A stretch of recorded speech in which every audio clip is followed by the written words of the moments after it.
48 ఏళ్ల వయసులో రెండో పెళ్లి గురించి క్లారిటీ ఇచ్చిన నటి మీనా. టాలీవుడ్లో నటి మీనా అంటే తెలియని వాళ్ళు ఉండరు. ఆవిడ 90s ఆ టైంలో పుట్టిన వాళ్ళందరూ కూడా ఆవిడ క్రష్ అని చెప్పొచ్చు అనమాట. 90s కిడ్స్కి 80s కిడ్స్కి.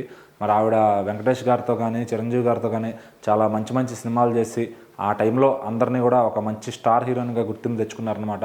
ఆ తర్వాత ఆవిడ సినిమాలో పెళ్ళైన తర్వాత ఫ్యామిలీ చూసుకుంటూ సినిమాలకు దూరం అయిపోయారు.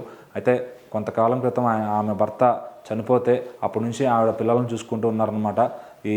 ఈటీవీలో వాటిలో షోస్ చేసుకుంటూ ఆవిడ అలా టైంపాస్ చేస్తున్నారు. బట్ ఆవిడకైతే ఇంట్రెస్ట్ లేదని చెప్తూనే వచ్చారనమాట. అయితే ఈ క్రమంలో మీడియాలో వస్తున్న వార్తల గురించి తాజాగా ఓ ఇంటర్వ్యూలో అయితే కడిగి పడేశారనమాట. ఎందుకు అట్లా రాస్తున్నారు, నాకు ధనుష్ గారికి పెళ్ళి అవుతుందని చెప్పి తప్పుగా రాస్తున్నారు. ఎందుకంటే ఆయన ఈ మధ్యన ఏదో ఆయన ఫ్యామిలీ డిస్టర్బెన్స్ అయ్యి ఆయన సింగిల్గా ఉంటున్నారు. సో ఆయన గురించి నేను పెళ్లి చేసుకోబోతున్నాను రాశారు. ఏది నా విషయంలో నేను ఏదన్నా ఉంటే నేను మీడియాకి చెప్తాను కదా.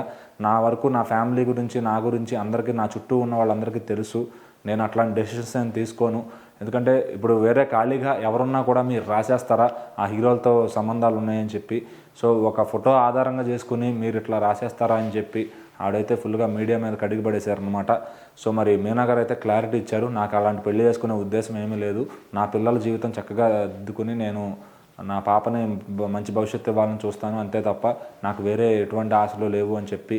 సో దాని గురించి నేను ఆలోచించను. ఒకవేళ ఏదన్నా ఉంటే కనుక ఖచ్చితంగా ముందు మీడియాకే చెప్తానని చెప్పి ఆవిడైతే చెప్పడం జరిగిందనమాట. సో మరి మీనా గారిపైన ధనుష్ గారిపైన వచ్చిన ఫోటోలు వార్తలు అన్నీ అబద్ధమని ఆవిడైతే కొట్టిపడేశారనమాట.